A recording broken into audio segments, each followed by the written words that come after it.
Pemirsa, Dewan Pers melalui Ketua Ninik Rahayu mendesak Kepala Kepolisian Republik Indonesia atau Kapolri Listio Sigit untuk segera mengungkap pelaku teror pengiriman kepala babi yang dialamatkan kepada jurnalis Francisca Christy Rosana atau yang akrab disapa Caca pada Jumat 21 Maret 2025 ini hari.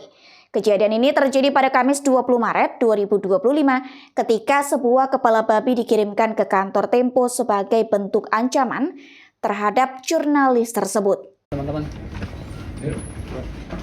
Oke. Pertanyaan. Bu, mungkin sikap dari Dewan Pers terkait adanya teror yang terhadap media Tempo Bu. Ya, tentu Dewan Pers mengecam ya pihak-pihak yang melakukan tindakan teror intimidatif dalam bentuk pengiriman kepala babi yang ditujukan pada jurnalis Tempo Mbak Caca.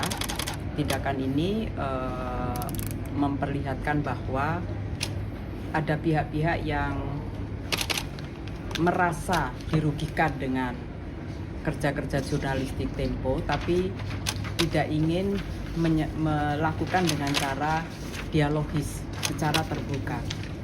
Padahal kita tahu bahwa prinsip demokrasi itu harus dijunjung tinggi. Artinya harus ada keberimbangan. Kalau ada keberatan ya terhadap pemberitaan maupun kerja jurnalistik dalam bentuk lainnya, Undang-Undang 40 sudah memberikan jaminan yang merasa dirugikan punya hak jawab, punya hak tolak, punya hak koreksi. Ya, nah ini kan hal yang biasa saja gitu loh. Jadi magistratur dari pers itu adalah etik, penyelesaian etik, bukan dengan penyelesaian sanction, bukan dengan kekerasan, bukan dengan pemidanaan, tetapi dengan etik. Maka kalau ada keberatan, ya kita duduk bareng, kita mediasi di mana masalahnya. Tapi kalau menteror, mengancam, gitu ya, menakut-nakuti atau membuat gerakan-gerakan mobilisasi yang seakan-akan semua yang dilakukan kerja jurnalistik itu tidak benar gitu, itu kan nggak boleh dilakukan. Jadi sebelum kejadian teror itu siangnya sebetulnya ada sekelompok orang yang melakukan unjuk rasa ke Dewan Pers yang dituju juga Tempo, tapi mereka tidak dikenal sebagai penggiat ya, karena apa yang diharapkan itu tidak tersampaikan kepada kita. Ibu, adakah upaya yang dilakukan oleh Dewan Pers terkait dengan ini agar tidak terjadi lagi di Tempo? Jadi semalam kita ada Dewan Pers kan punya mitra dengan tim koalisi keselamatan jurnalis. Kita rapat bersama-sama dengan Tempo untuk lalu memutuskan melaporkan ini kepada aparat keamanan.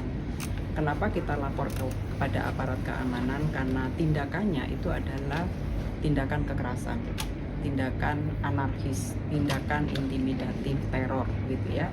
Dan itu adalah bentuk kejahatan terhadap tubuh. Maka pihak keamanan diharapkan bisa lebih cepat merespon ini, bisa menemukan siapa pelakunya, apalagi sekarang kan alat-alat digital bisa sangat membantu ya, CCTV dan lain-lain.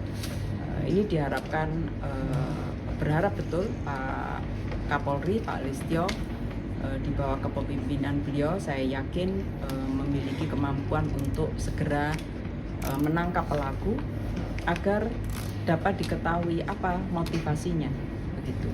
Jangan sampai menimbulkan persepsi yang liar begitu ya. Jadi kita berharap ini agar kemudian aparat penegak hukum bisa menemukan pelakunya dan menemukan motivasi dalam kegiatan-kegiatan teror semacam ini. Nah, yang kedua, Ini saya kira penting. Korban itu kan juga mengalami trauma ya, trauma. Berharap betul lembaga perlindungan saksi dan korban, meskipun sekarang sudah di safe house ya, juga secara aktif ya, tidak menunggu permintaan untuk proaktif memberikan perlindungan. Kenapa ini dilakukan? Karena kawan-kawan jurnalis, apa yang terjadi pada Mbak Ica itu bisa berpotensi memunculkan ketakutan bagi kawan-kawan jurnalis lain yang sedang menjalankan tugasnya.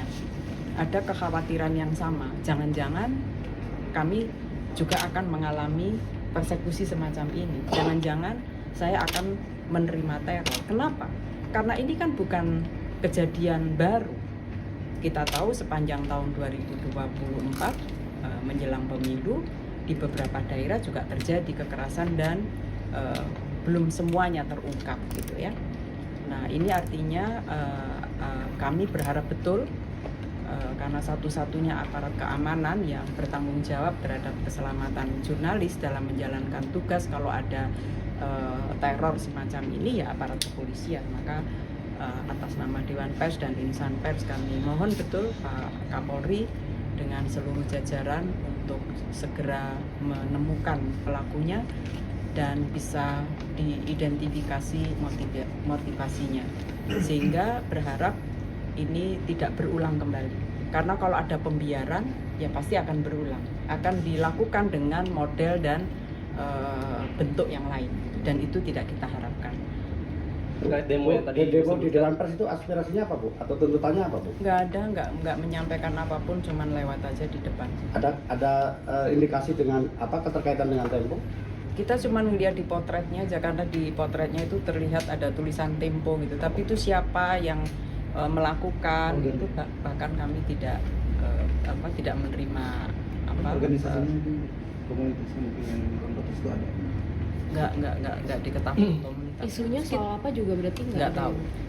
Pemirsa, jangan lupa ikuti terus berita menarik dan terupdate lainnya dengan cara like and share di seluruh akun BITV. Saya Putri Purwitasari pamit undur diri dari hadapan Anda. Terima kasih dan sampai jumpa.